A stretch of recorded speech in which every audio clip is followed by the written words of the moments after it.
The 2000 Cadillac is back. It has some issues. The complaint we're going to be dealing with today is the key fob not working. And I'm kind of like halfway through a diagnosis here, and I was like, okay, well, let me get this camera on here. All right, let me show you, being that we don't have any function or operation of this key fob here, but the locks do work, so we can rule that out. So the locks are working fine. Let me show you another thing. If y'all know, I use a lot of Alltel products. I don't do, oh gosh, I don't do like ABS stuff and tire stuff, but I do need some of the components for diagnosing purposes, especially for like cases like this. But if I need to, you know, check out a tire or something, I got this. But this is the tool here, Maxi TPMS. But it also, for this purpose, if I need to check the remote key fob or remote key entry, I have that ability. So that's part of the reason, well, most of the reason why I wound up getting this. Let's see if we can get logged in here. I'll definitely put a link in the description, but this is going to be, should be in toolkit. I'll hit yes, remote key entry. That's where we want to go. Hit yes. Alright, so all we're going to do is pretty much hit the key fob,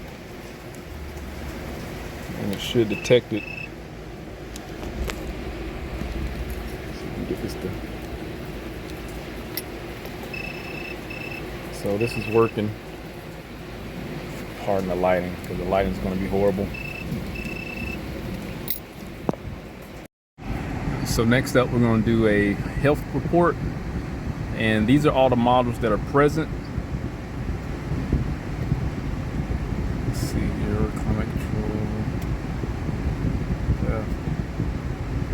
Should be a remote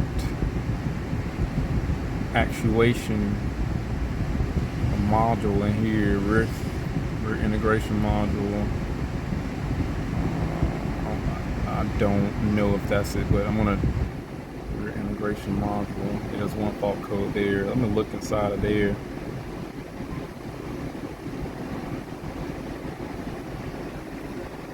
Some focal problems. Let's see.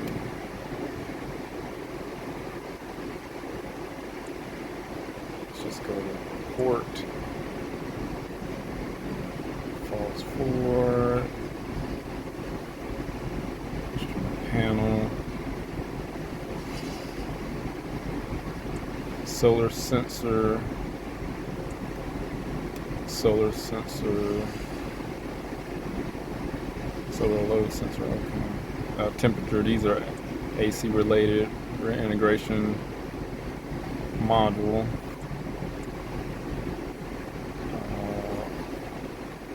What is level control exhaust valve, circuit malfunction? I don't know what that is. So it's, these aren't anything related to the inability to communicate with the remote. If I go into the control unit, we have a remote function actuation.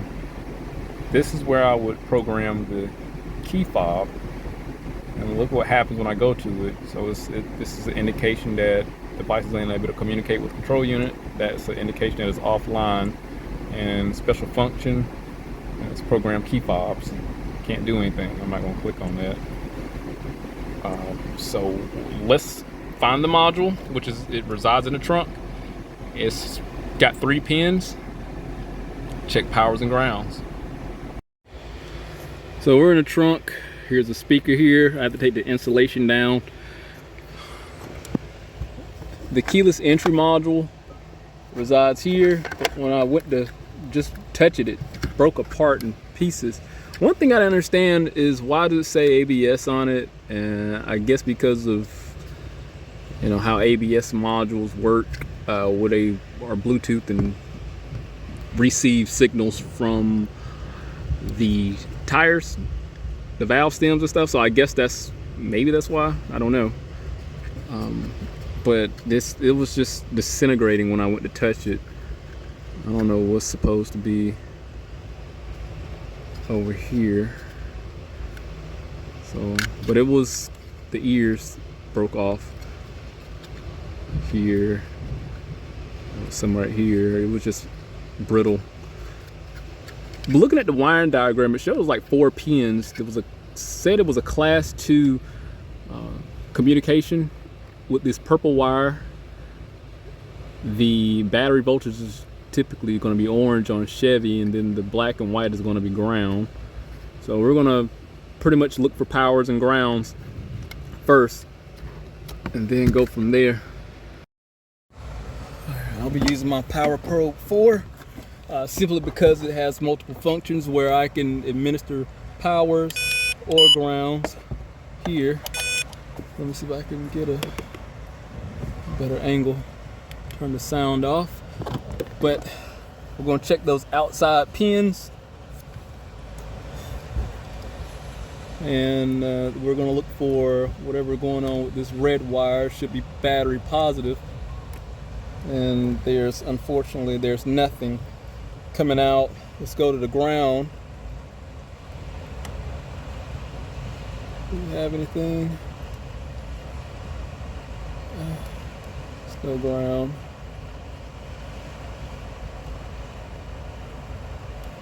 I wonder if I need to, I have it hooked up to a separate battery source. Let me hook it up directly to the car. Let's see what happens now. So yeah, we got no value on the orange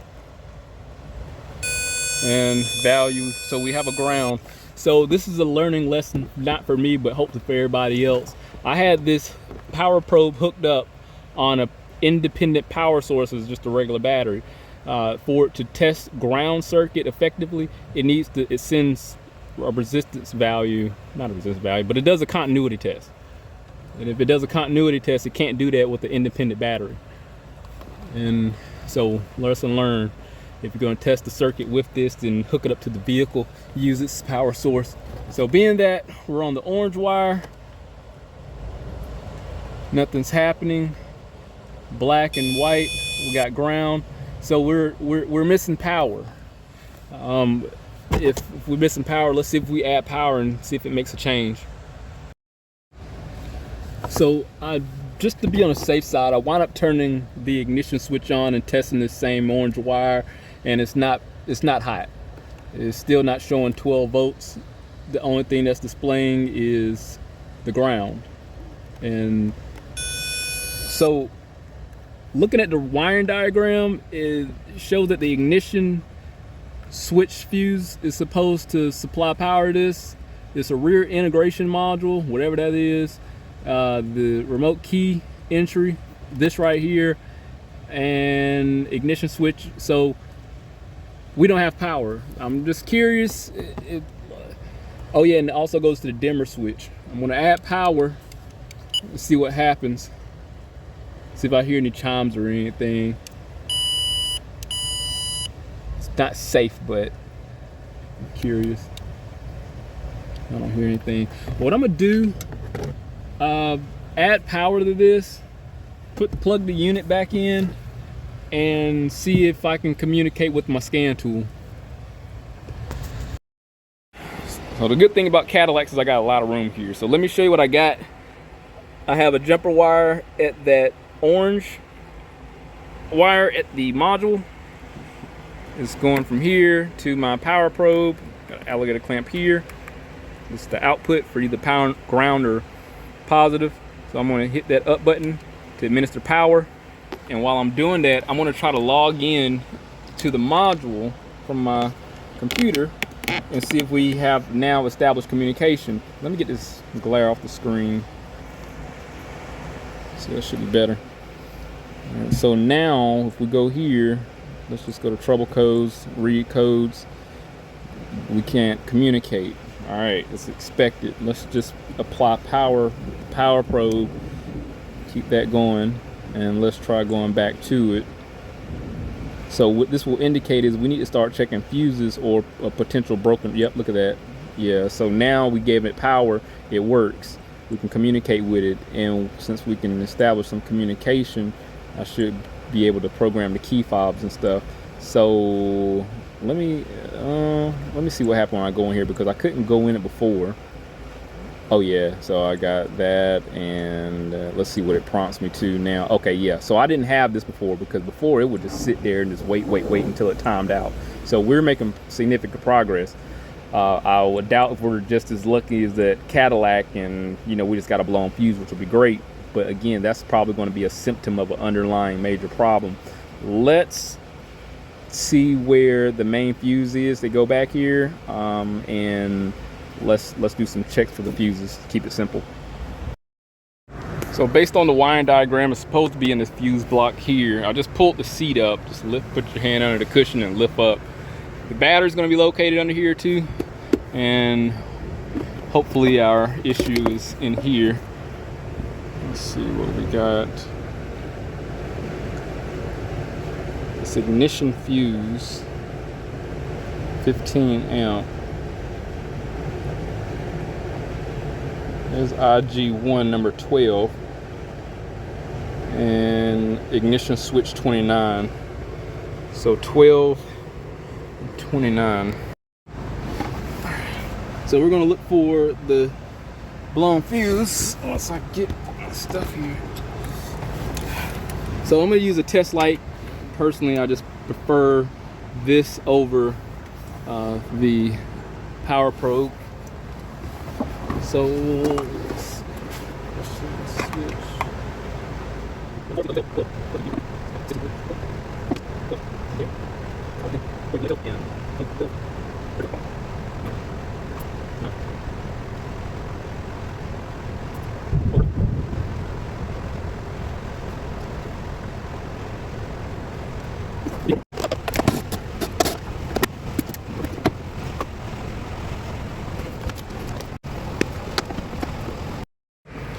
So I wound up finding the connector pin that goes to our remote key entry. So this wire here is just a wire going from that same wire we jumped out inside the cab here, so I ain't got to keep running back and forward.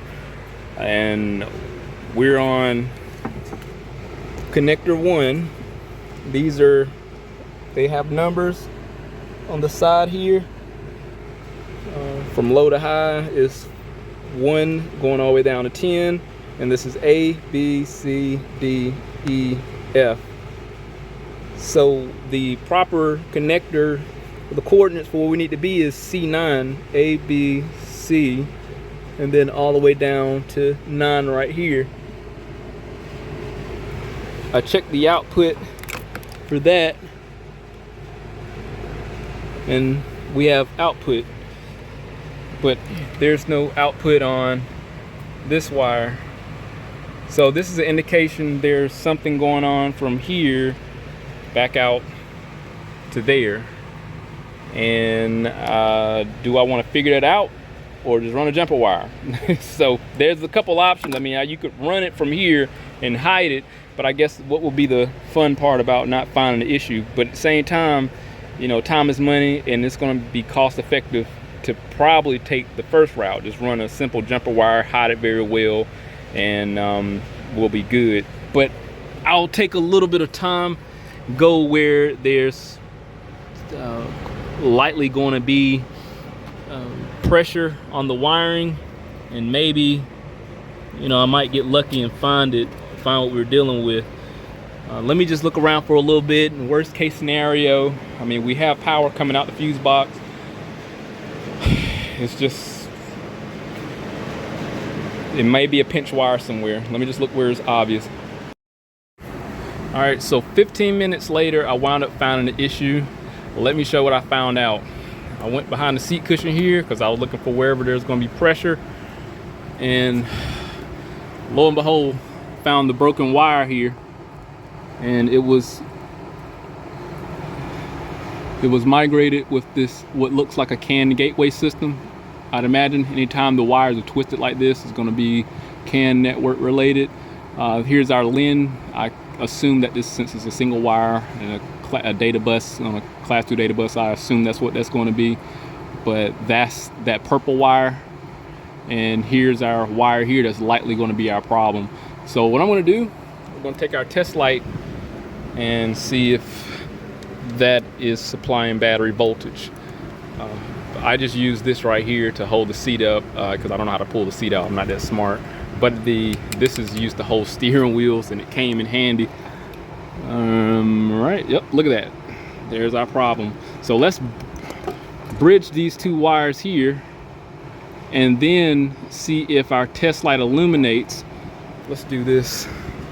Let's do this here. Let's take this. I'm gonna put this here, and once we have established communication, our test light should illuminate. Let's just bridge these two. The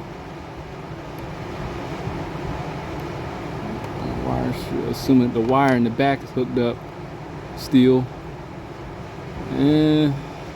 Not quite.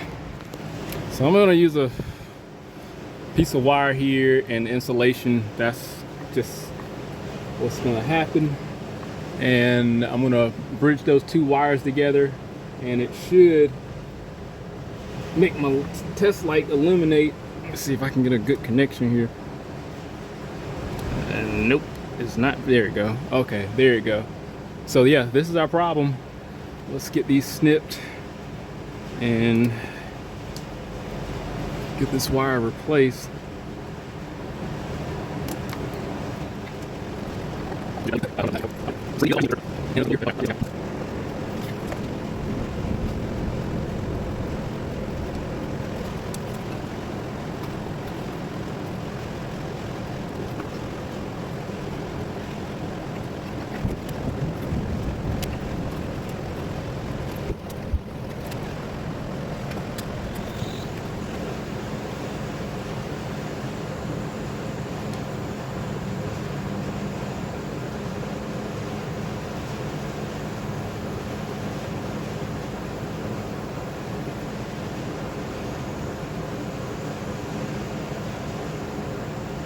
So likely what had happened after a while of years of people sitting in the seat, it probably rubbed itself and got a chafed the wire and shorted out. So it grounded here evidently. I'd imagine, you know, these other wires look okay. Well, for the exception of this one. I think we can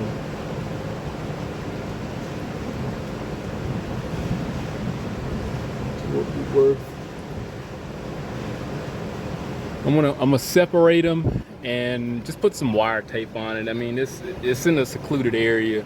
I could put some insulation back there to prevent it from rubbing up against the body again and causing this issue. So let me get this fixed. But the main thing is we diagnosed and found the problem, and it's fixed. Where's my test light at? Here's my test light. Here's our jumper wire. Yeah, we brought back the connections. I'm gonna get everything back together and we'll program the key fob. Here's the final product. I just took some wire tape and divided those two wires that were twisted together and put some insulation around it, and this is the extra protection here, so it can rub up on this all day. It's definitely going to last twice as long, if not longer. So we shouldn't have this problem anymore in this area with the short. So let me get everything back together and let's program this key. Get this resolved here. So let's see if we got communication with our module now, being that we established powers back to the unit. We're going to go to remote function actuation trouble codes, because before it would kick us out, but when we add power, it will allow us, will grant us access. So yep, so we're good now. So let's try to program this key fob, being that we know it works because we tested it. Let's see here. It's going to ask me, let me see if I can get this to stay. It's awkward if I need two hands. One key fob. So the car automatically locked and unlocked the vehicle. So it says simultaneously press and hold the lock and unlock button on the key fob now.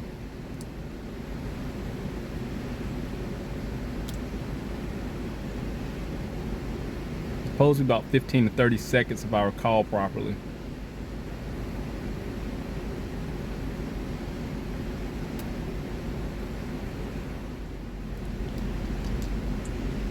Let's try it again. One key fob. Okay, that's why. Turn ignition on, engine off. Each time fob is programmed, you need to program all key fobs to program. Press and hold lock and unlock button in the key fob when prompted by the tool. It takes 15 to 30 seconds to program each key fob. Turn ignition on, engine off. So here we go. All right, here we go. I'm following instructions now, so this should work out.